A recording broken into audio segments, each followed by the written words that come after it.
మన బిడ్డ ఒక నిరుద్యోగి, ఒక సామాన్య పౌరుడు, తెలంగాణ పౌరుడు చదువుకొని బయటకు వస్తే ఏ ఉద్యోగం చేస్తే వాడు బతుకుతాడు, ఏ ఉద్యోగం చేస్తే వాడు బాగుపడతాడు అన్న ఆలోచనతో మన ప్రీతం ముఖ్యమంత్రి స్పష్టమైన ప్రణాళికతో భవిష్యత్ తరాలకి ఆదర్శంగా ఉండాలని స్కిల్ యూనివర్సిటీ పెట్టాం. గతంలో మనం చూసాం స్పోర్ట్స్ యూనివర్సిటీ లేదు.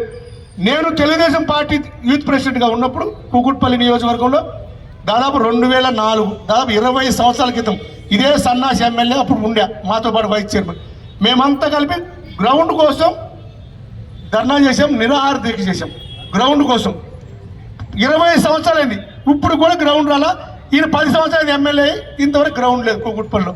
ఈ రోజు కూడా కూకుట్పల్లిలో స్టేడియం అనేది లేదు. స్టేడియం కోసం నేను నిరాహార దీక్ష చేశాను 21 సంవత్సరాల క్రితం మాట చెప్తున్నా.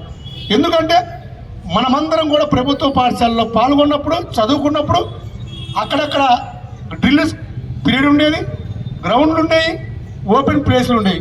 ఇప్పుడు అవన్నీ పోయినాయి. ఎక్కడ ప్లేస్ కనపడితే కబ్జా, ఎక్కడ చెరువు కనపడితే కబ్జా, నాలా కనపడితే కబ్జా, ప్రభుత్వ స్థలం కడితే కబ్జా. ఈ టీఆర్ఎస్ ప్రభుత్వంలో ఈ 10 సంవత్సరాల్లో కబ్జాలకు మారిపోయారు. అందులో మన కూకుట్పల్లి నియోజకవర్గం నెంబర్ 1 నియోజకవర్గం. ఆ విధంగా మన ఎమ్మెల్యే గారు తీర్చిదిద్దాడు. కాబట్టి ఆ సందర్భం ఇలా వచ్చింది, ఆయనకు అదృష్టం కూడా కలిసి వచ్చింది.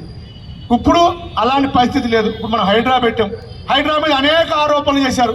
కానీ స్పష్టంగా హైడ్రా చెరువుల పరిరక్షణ, అక్రమ కట్టడాలు, రోడ్ల మీద అక్రమాలు, వాటి మీద మాత్రమే ఫోకస్ చేసింది. ముఖ్యమంత్రి గారు, హైడ్రా కమిషనర్ గారు అనేక సార్లు చెప్పారు, హైడ్రా భయం ఎందుకయ్యా, తప్పు చేసిన భయపడాలి. పోలీసు ఆయన నిలబడ్డాడు, భయపడి పడతాడు, దొంగకు భయపడతాడు. మనం ఎందుకు భయపడతాం? మనం ధర్నా చేసినా భయపడం, మనం ప్రజల కోసం చేస్తున్నాం కాబట్టి. ఎవరు తప్పు చేసినా వాడు భయపడతాడు.